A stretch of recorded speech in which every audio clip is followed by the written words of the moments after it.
Has it, I mean, what does a few years under your belt feel like now, 3 to 4 years into it? I know last time we hung out pre-pandemic, right? We collaborated on a video.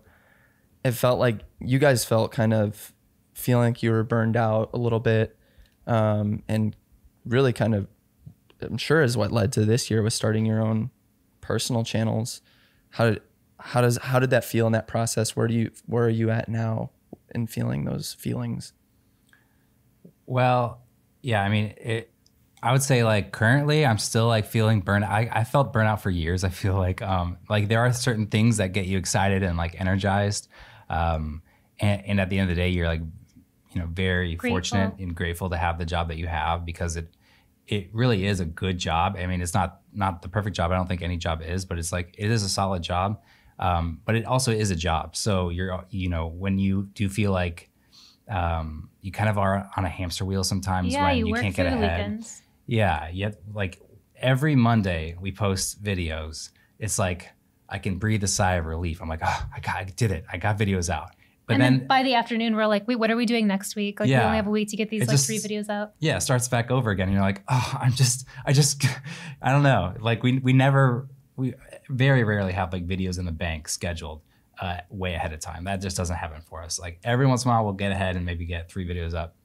Rachel's personal channel is a different story. She's way ahead. I'm like a month ahead on mine. Yeah, but like with Mango Street, we're going like week to week, and if we just. So it is hard to like kind of feel like you can never get ahead.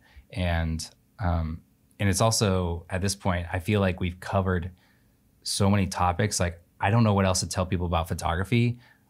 We can think of like cool creative shoots that are fun, but like we've been limited this year in doing that. Yeah. Rachel has a bunch of fun creative ideas. But then like a lot of times people say, oh, why don't you do a video on like editing and Lightroom Mobile? And we're like, yeah, we've done it like 3 times. It's just, it's been like 4 years. So we have just a ton of videos. It's just like, we don't want to keep making stuff if we're not providing any new value, like anything new to the table. We don't want to do it. I feel like we're still doing that. Like, I feel like we're still finding new things to make. Yeah. And we're not like redoing videos for the most part. We've done a few like, this year, we've done a few like taking up like several of our tips and like combining them all into one video.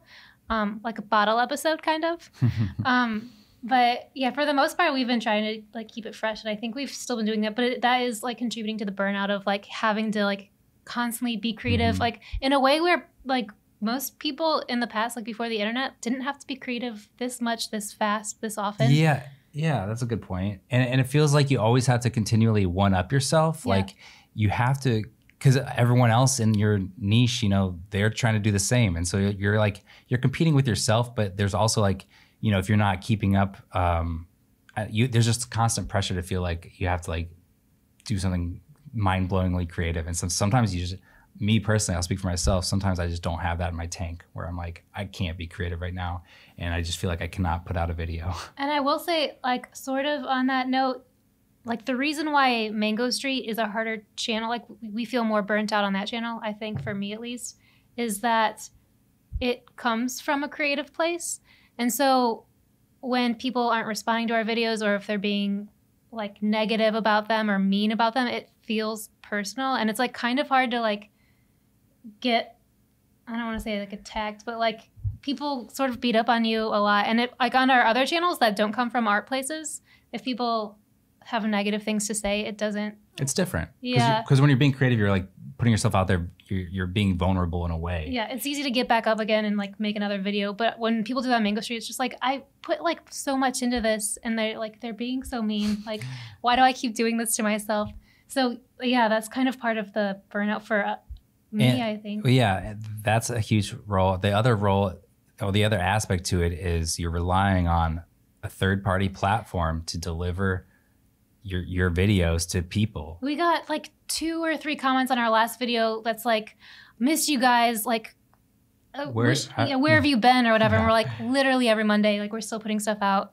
Yeah. They're like, I subscribed, I turned on the bell, I don't know what. Like, so they just don't show our videos. So you even at this point, even this late into the game, you still get discouraged if you feel like you do all this work and then it's like not getting seen by people who want to see it. Yeah, and I feel like we've upped our production value so much over the years. We get better and better and better, and like we put more and more into it. We pay people to do different things for us. We get models. We do all these things, and then like in the beginning when we were doing everything so bootstrapped, our videos were shooting through the roof. Like with we would do everything in a weekend for those videos. Yeah, and now when we're putting like so much more time and effort into them, but they're just not getting shown as much. You can easily get discouraged that way, and it's like that's just one of the downsides of it. But I mean, in general, it's like you're still in a good place. But not I don't want to complain. But you're also not like